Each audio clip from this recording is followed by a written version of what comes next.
Hold on that way.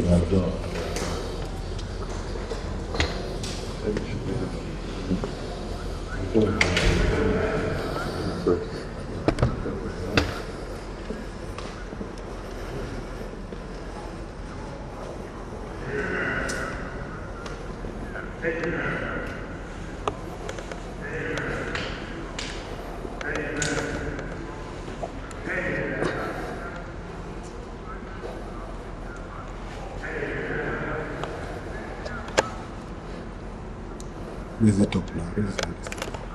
Reflection.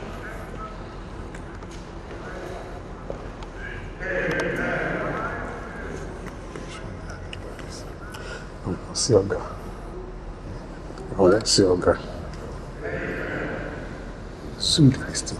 Zoom it out. And then push it out. You can take what has to. Yeah, done.